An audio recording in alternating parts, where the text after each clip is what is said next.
खुलुमबाय गोजोन फुंबिलिनि बयनिसिमबो गाहाम हामलायनाय जासिहरनाय जाबाय। आसा खालामो नोंथांमोनहा गासै मोजाङै दं। बे समाव आं नोंथांमोननि सिगाङाव फुंबिलिनि मोननैसो खौरां लाना फैलायबाय। अननानै भिडिअखौ स्किप खालामाजासे जोबजासिम नायलांदो। दिनैनि फुंबिलिनि मोननैसो रादाबफोरा जाबाय।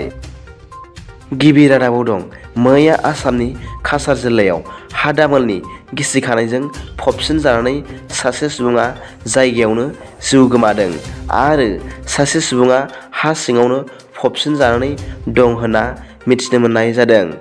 मिथिनो मोननाय बादिब्ला काछार जिल्लानि जिरिघाट मुंनि मोनसे गामियाव गासै 7 सुबुंफोरा बिल्डिं न' लुगासिनो दंमोन। बे समावनो हरखाब हा दामोला गिसिखादों आरो 2 सुबुंखौ फबसिनदोंमोन होनना मिथिनो मोनदों।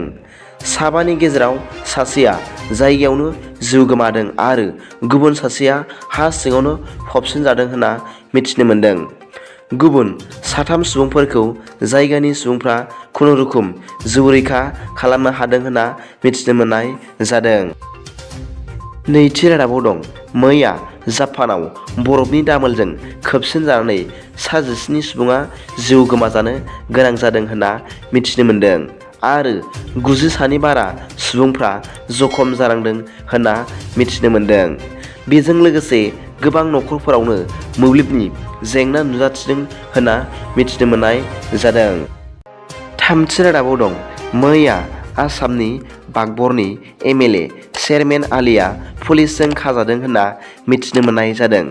मिथिनो मोननाय बादिब्ला बिथां चेयारमेन आलि MLA आ सरकारनि आयेन बेरेखा जायगाफोराव न' सिफायना होखारनायखौ बन्द खालामनो थांनायाव पुलिसफोरजों खाजादों होनना मिथिनो मोनदों। मख'नो गोनांदि मैया सत्र खरनायाव सोलिबाय थानाय सरकारनि होस्रांनायनि खामानिखौ धरना जथुम्मायाव बाहागो लानायनि थाखाय बिथां MLA खौ हमनाय जादों होनना मिथिनो मोननाय जादों। ब्रैथि रादाबाव दं मैया समबारखालि केरेलानि त्रिशुराव गंसे गारिया खारथाइखौ दबथायनो हास्लाबैयाव गंसे बासआव गोबां गोख्रैथिजों सौदावहैदों आरो गारियाव गाखोनाय नखरसेनि 7 सुबुंफोरा दुखुनांथाव आरो अन्थाव बाथाव जिउ गारनो गोनां जादों होनना मिथिनो मोनदों। मख'जाथावदि बे नखरसेनि 7 सुबुंफोरा गावसिनि सासे खुरमा थैनायाव थांनानै मावहैनायनिफ्राय न' फारसे फैफिननाय समाव आराबु फरायसालिनि साखाथियाव बे नखरसेनि 7 सुबुंफोर गाखोनाय गारिया गंसे बासजों गोगोमै सौग्रावनानै 7बो जिउ गोमाजानो गोनां जादों होनना मिथिनो मोननाय जादों। जिउ गोमाजानाय सुबुंफोरनि मुङा फारियै भिनसेन्ट, बिनि बिसि मेरि, फंबाय थमास आरो जर्जी होनना मिथिनो मोननाय जादों। जिउ गोमाजानाय सुबुंफोरखौ पुलिसफोरा पस्टमर्टेमनि थाखाय दैथायहरबाय होनना मिथिनो मोनदों।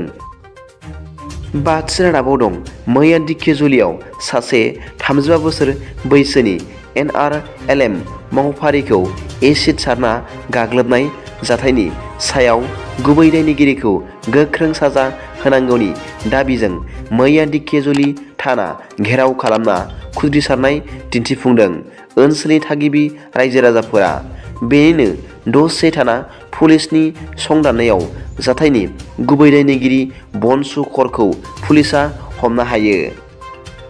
6थि रादाबाव दं आसामनि डिब्रुगड़ जिल्लानि मोनसे साहा बागानाव माखासे अनजिमानि ग्रेनेडफोर आरो माखासे बेरफ्रुग्रा बेसादफोर जावखांनो मोनदों होनना पुलिसनि सुलुंनिफ्राय मिथिनो मोनदों।